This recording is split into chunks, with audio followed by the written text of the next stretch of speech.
What's good, everybody? It's Big Game James. I'm out in the building. Just thought I'd do a little video right quick. Cowboys news, man. I'm here chilling, so I just thought I'd talk some Cowboys stuff right quick, man. And basically, this is about Jerry Jones. He's in the news again, and the title is Jerry Jones talking again. What's he talking about now? So let's just jump into what Jerry Jones. He's at the owners. They're having the meeting.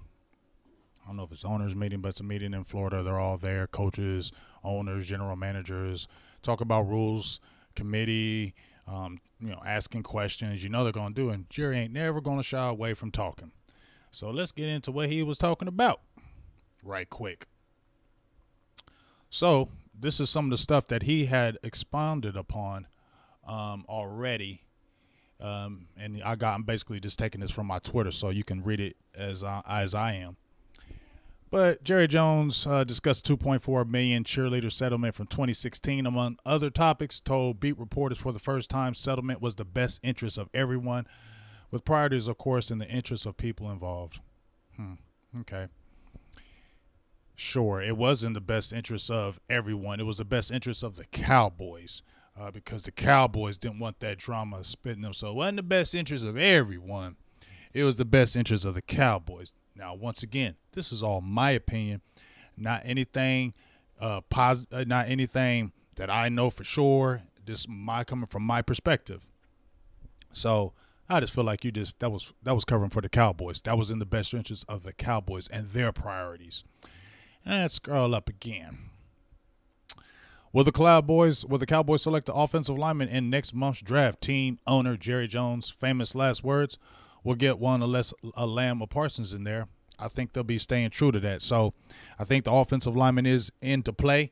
And that 24th pick, if they stay put, I think Kenyon Green, Zion Johnson are the top guys that they probably are looking at. They already brought in Kenyon Green. I don't know if they're bringing in Zion Johnson on the 30-30. But when they bring you in on that 30-30, it's a high probability you're getting drafted. And just like you said, unless a Lamb or Parsons there, I believe this because if there's like a Chris Olave drops or maybe a Treylon Burks is there, I think they'll have some serious conversations of taking that receiver in the first round. So, yeah, if there is a quote-unquote unicorn in their opinion, yeah, I definitely think they're going to do that. So I agree with Jerry on that one. Jerry Jones on how Dak Prescott can make the most of a healthy offseason. My wish would be for him to get as much time throwing to our receivers as he can this offseason. That's an area where we were limited because of reputation and that type of thing. I remember him back in the backyard with all his guys throwing the ball in his backyard with Cedric Wilson, CeeDee Lamb, Amari Cooper. So I don't know where he says that they didn't get a lot of reps maybe when he was injured. But you don't get a lot of reps when you're injured or when you're playing during the season anyway. So you're not going to do a lot of that. So from what I know, Dak Prescott was throwing a lot to his receivers. Hopefully that can work. I think Dak will be right back at it once that shoulder is good. It's his non-throwing shoulder. So you can definitely see him working with receivers because that's what Dak is all about. So that's kind of an even kill one right there. Cowboys owner on not returning Amari Cooper, who was due $20 million salary with a $22 million cap hit unless the team restructured him. We made a decision that allocation should be better spent. Wow, that's kind of deep. Woo. I mean, he just had 92 receptions the year before. That was his most receptions in his career, 92. Had over 1,200 yards. I mean, he almost had a career year without Dak Prescott most of the season. And now you're saying the money should be better spent? Okay. No, I just think that y'all just didn't want Amari Cooper no more. Y'all soured on him. When y'all signed him, y'all probably already thinking this is only going to be 2 years and let's see how it goes. And I really feel like once he got to talking in the media, also when he didn't get vaccinated, I think Jerry and them took it personal because they did mention it. He missed a game because of it. They were frustrated with it, and I believe even in that 2019 game against Philly, there was a lot of talk about Amari Cooper. Now they were frustrated how he wasn't going in the game at the end of the game and saying injuries. So I just think that's accumulation of things that they just didn't want to deal with him no more. And then when he came out in the media and said, hey, I'm still a good player, I'm not getting the ball, but, who am I? I just play. but I get the ball, we're gonna do damage. I just feel like and then when you saw him get fined for not having the mask at the Alabama game and at the Mavericks game, I just feel like that just snowballed over, and they were just done with Cooper. So as I said before, we'll talk about that draft pick because he said something about that too. Why couldn't you get more for Amari Cooper? Because you could have. I just think they didn't care about what they got for Amari Cooper. I just think they wanted him gone, and whatever they could get, they would take because they feel like we're in good salary cap. We're not in salary cap hell. We're not paying that money. We don't want to restructure him, so we're all good. We're okay financially. So yeah, we'll take a draft pick, but we ain't stressing the draft pick because we just don't want him, and we saved money. And that's what it's all about, in my opinion. Them saving money from Baby Nuts Jones. There's a question right here. Is the Cowboys roster talent today in worse shape than it was last season? Team owner Jerry Jones says this time last year we didn't have a Micah Parsons, but yet we got better. I like where we are now compared to this time last year. I can agree with that because I feel like the team that they had in 2020 compared to the team they had in 21 was better talent-wise. So I would agree with that. So I ain't hating on that, Jerry. Cowboys owner Jerry Jones on Michael Gallup's timeline from ACL surgery. Optimistically, I expect him to give us a question mark around the first game. And I see a conversation that says conservatively you would like to have a couple more games to get him out there. Meaning, in my opinion, he ain't going to be there week 1. He's probably going to miss a lot of October. Bro didn't do a surgery until February. Okay, they say ACL, I don't care. They say that's 6 months. Nah, dog, it's 8 to 9 months on the ACL because you got to do a lot of rehabbing. Then he's not even going to touch training camp. Where is he going? He's not going to be OTAs. He's not going to be mini camp. Training camp, he's probably going to be on them bands the whole time, but like Blake Jarwin was. Blake Jarwin blew out his knee in week 1, and he was still on them bands. Tristan Hill blew out his knee in week 4. He didn't play until mid-season, like week 8. You know what I'm saying? So for us to really think Michael Gallup was really going to be ready week 1, that's another lie that they try to spew to try to make us feel better. Oh, he'll be ready week 1. We're signing him. He's going to be ready because it sounds good for your business. But in reality, February, let's take 8, 9 months. That's in October, maybe November. But for real, I don't see where he plays in October. I mean, they're going to play 4 games in October? I think he might miss the whole month of October, depending on if he's a physical freak like Adrian Peterson was. Even then, he still, I think, did 8 to 9 months on his injury. So I don't really believe that. And I just think they're talking just to save face and just to keep us quiet. Let's go up here. Yeah. Jerry Jones on the trade compensation for Amari Cooper. We made every effort to do as well as we can to do with the trade. Lies, in my opinion. Team acquired Brown's 5th round pick while upgrading its pick in the 6th round. So y'all just swapped six round picks. He moved up a little bit. But I don't believe that. You really could have worked it. I just feel like y'all was just doing a lot of talking in the media ahead of time. There was them rumblings out there, and so nobody was going to pay for him. Everybody's going to like, well, you already talking about cutting him. Why are we going to sign him or trade for him? You feel me? And even then, you devalued him because he only had 68 catches, under 1,000 yards. So why would the Browns pay top dollar pay for somebody who had minimal production? But you guys did that. If you guys didn't undercut him like y'all did and y'all still were going to let him go, why wouldn't y'all highlight him so maybe he had a 90 catch or 100 catch season? And then when you said, we'll get rid of Amari Cooper, we're going to go ahead and move on, you can sit there and say, well, Amari Cooper just had 90 or 100 catches for 1,300 yards. So his value is still very high. We're not taking anything less than a second or a third, something like that. You feel me? But that wasn't the case. Y'all undercut him. So since y'all undercut him, being goofy because y'all wanted to get rid of him, make him look like the bad guy, that's how y'all did it. And that's why the Browns weren't going to compensate you. The reason why Tyreek Hill went for a lot of money, the reason why Devontae Adams went for a lot of money, look at their numbers. Look what Tyreek Hill did this past season. Look what Devontae Adams did again this season. They were getting numbers. So when you're getting numbers, you're not going to say, well, we're going to just give you a 5th round pick and this dude had 100 catches for 1,400 yards. No, you're not. So I don't want to hear that about y'all worked harder for that compensation. That's another lie to me. This one right here really throws me off. I hope y'all can read this. But says Jerry Jones, I'm very proud of our workplace culture. Extremely proud. Okay, whatever, dude. We have great systems. We have a great HR. I'm proud to say the sophistication of our HR was ahead of its time. Yeah. Notice how he starts going to the headquarters, human resources. That must be human resources. I think that is when you say HR.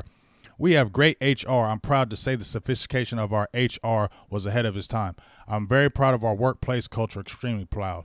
Notice how he talks about great systems, the HR. Oh, look how our HR is ahead of its time. Our building, our facilities, ahead of its time. He ain't saying nothing about that culture with the football players, though. That culture ain't no great place. If it is, you wouldn't be losing in that first round like you did when you was 12-5. If that culture was so great, you wouldn't be having them problems with Leo Collins, Ezekiel. If that culture was so great, you wouldn't have them sexual allegations. If that culture was so great. You feel what I'm saying? So that culture is not great as far as the football side, but on the business side, probably is lovely, and that's what you honed on, because you damn sure want to talk about that football side, because I beg to differ that culture is great. Just me. And we're going to go right here. That's the little meeting. Jerry Jones said the team took a hard look at its top 10 or 11 highest players and their impact on the field. We have to make sure that any one of those players are pulling as much weight as you can. Number 2, you got to be judicious how you add a top 10. Number 2, you got to be judicious how you add a top 10 paid player. Y'all don't add them. Y'all just sign your own. So you ain't adding nothing. You ain't adding nothing to free agency. And Stephen Baby Nuts Jones got you neutered, big dog. He controls that. You control the money, but he's doing all the financials and wheeling and dealing. And if he's saving you money, you ain't mad right now, Jerry. You ain't mad right now. You know you ain't mad. So Baby Nuts is saving you that money. Y'all ain't paying for no top 10 player from the outside, and from the inside you will, but they still got to fight for it, for every tooth and penny for it, because you see how Stephen Jones, he's disrespectful. We've heard that many a times from the Cowboys players. And then right here, David Moore says, in recent weeks, Jerry Jones has seen a $2.4 million settlement come to light, been hit with a paternity suit, and spoken at the funeral of his beloved assistant, Marion Love. It's been a lot. He says, I want to get it all out the way by the time I'm 80 now, which is in a few months. But he was basically saying, we're going to keep that personal when he comes right here. When he's talking about Alexandra Davis, the 25-year-old woman claims the Cowboys owner is a biological father. That is personal. He says that is personal. Well, it's probably true. If he's saying it's personal and ain't trying to talk about it, it's probably true. And it's probably what's really going on. You probably did it. I ain't putting no man's business out there, so I ain't really going to speak on that, because that's none of my business. You feel me? Whatever he did on his own, that's his own business. So I ain't going to sit there and judge that man for if he had an extramarital affair or whatever. That ain't got nothing to do with football, so I don't care to talk about that. But it does speak on what the culture is like in Dallas, and how Jerry is like almost like a god in Dallas, and he's almost feels like untouchable. But stuff is slowly starting to creep. But like I said, I don't got nothing to do with that. My last kind of thought on this was about Mike McCarthy. The Sean Payton rumblings are still there, dog. I don't know why we can't think that Sean Payton won't be the Dallas Cowboys coach next year. I feel like it's set up for it. I mean, it's just a setup for it. I mean, I don't feel like you just all of a sudden you just move away from the Saints. Your squad probably ain't like that. You ain't probably in cap hell. You're trying to do some things. You went to go get a quarterback. You went hard to get Deshaun Watson. You don't have anybody now. So you starting over. I don't think he wanted to do that. I don't think he wanted to rebuild that and start back over. So that's why he said, I'm going to take a year off, go in the booth or whatever, and just chill for a year and then come back in the NFL next year. Now, what will lead me to think, after all this time we've been talking about Sean Payton for eons and coming to Dallas, that what would make me think that when he sat out the whole year, he would not come back to Dallas and try to do this, because you're going to have a talented roster. So why not? And with this draft right here, if you nail this draft again, okay, Mike McCarthy done hooked you up. If he has another good draft and then gets fired after this year, you had 3 good drafts to load up young talent. Them deals is coming up for Parson and Diggs, though, real quick. But you still going to be in salary cap financial ability to be able to move around And maybe, just maybe, the Cowboys say, well, Sean Payton is different, so we're going to probably jump out there and sign somebody because of Sean Payton. I think he's going to get that. Mike McCarthy, the reason why they brought him in was because of his pedigree, what he did in Green Bay, Super Bowl, playoff victories. That's why he came to Dallas. It's not happening. Mike McCarthy's to blame of it. I feel like the other coaches are to blame, the players are to blame, everybody's to blame. But to sit there and just say it's all Mike McCarthy's fault, I just can't agree with that. So he's coaching for his life right now, and that's why he's at these drafts, these pro days, and that's why he's looking at prospects, because what's it going to help him sitting over there asking questions, answering questions, and like they say, he probably been answering questions about Sean Payton all day. He ain't trying to do that. He needs to get on that trail because his job is on the line, because he got to know that if he don't make at least an NFC championship, he gone, he fired. And then it's either going to be DQ or Sean Payton. Dallas shows their hand. They don't try to be hiding and be sneaky about it. They show their hand. They tell you what they're going to do. And most times when they tell you what they're going to do, they do it. So I don't know why Sean Payton or Dan Quinn wouldn't be right there in the ranks because they go with who they're familiar with. And those two are going to be the top names in Cowboys land next year if Mike McCarthy doesn't at least make it to a championship, which I don't think that's going to happen. Could be surprised. That'd be dope. Maybe he does it better under pressure. But I just feel like he's a lame duck coach. I said it from day one. But we'll see. But I feel like the move's in place for Sean Payton because Jerry is 80 years old, dog. He ain't got much time left. And ain't no hate. But he's 80 years old, and that's why he went with Mike McCarthy, because he wasn't starting with no young coach. He wasn't starting with no rookie coach. He wants somebody who's been there and done it because he wants to get it out the way. Hopefully, this is what he thinks that will happen with Sean Payton because he's already had a history there with Sean Payton, and probably thinking Sean Payton might be more the authoritative figure. You can keep Dan Quinn at the fold at the defense. You can keep your guy Kellen Moore. That's another year under his belt. And I think Sean Payton will be a little bit more aggressive than Mike McCarthy, and I think that's the separation. And I think that's where he's going to go. And we'll see what happens. But I feel like the stage is set for Sean Payton coming in the fold with Dallas. And I feel like here it is on my last thought.